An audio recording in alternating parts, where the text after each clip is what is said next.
On le sait, la pandémie du coronavirus exacerbe les inégalités. Les malheureux propriétaires de grandes villas sont obligés de passer un temps fou à faire le ménage pendant que leurs employés de maison sont confinés dans leur toute petite chambre de bonne. Les vénards.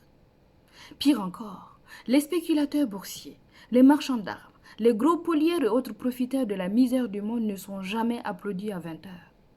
Une pensée pour eux. Mais il est une injustice dont les médias parlent peu. Le racisme dont sont victimes les Africains vivant en Chine. Oui, il y en a. Les théoriciens du grand remplacement pensent que tous les Africains, sans exception, viennent ici exprès siphonner notre système social et bouffer nos stocks de chloroquine et violer la veuve et l'orphelin s'il leur reste un peu de temps. Mais en fait, non. Il y a aussi des Africains qui font bizarrement le choix d'aller là où il y a du boulot, donc plutôt en Chine. Or, voici qu'on assiste à une montée du racisme anti-africain en Chine. Pas une journée sans que les réseaux sociaux ne charrient leurs images et témoignages de scènes de violence à l'encontre de ces travailleurs émigrés. On a même vu des restaurants McDonald's dont l'accès est interdit aux Noirs. Verra-t-on bientôt fleurir des pancartes « Établissement interdit aux chiens et aux nègres » sur les devantures des commerces comme au bon vieux temps aux États-Unis ou en Afrique du Sud? Pourtant, il suffit de se promener en Afrique pour constater que les Chinois y sont partout les bienvenus. Dès qu'ils arrivent avec 3 sacs de riz dans une main et 2 bétonneuses sous le bras, on les accueille à bras ouverts. En fait, même cause, même effet.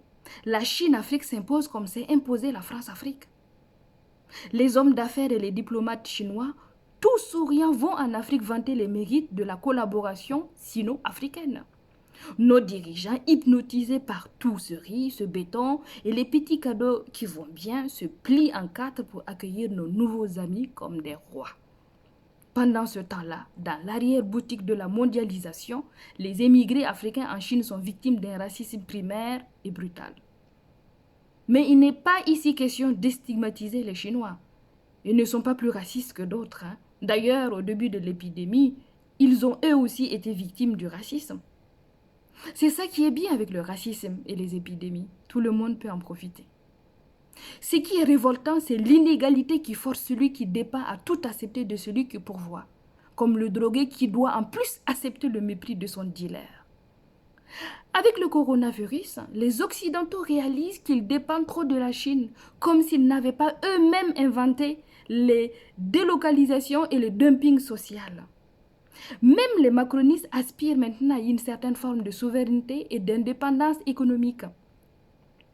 Alors moi, ce que je voudrais, c'est que nos États tirent la même leçon, qu'ils développent des économies moins dépendantes des grandes puissances et de leur appétit, qu'ils rejettent toutes les France-Afrique, Chine-Afrique ou autres machines Afrique. Nous avons les richesses, nous avons les ressources, ne les bradons plus. Nous avons les compétences, croyons en elles. Et peut-être qu'alors nos jeunes ne seront plus obligés de partir à l'aventure, traverser les déserts et les mers au péril de leur vie pour ne trouver à l'arrivée que l'exploitation, le rejet et le racisme.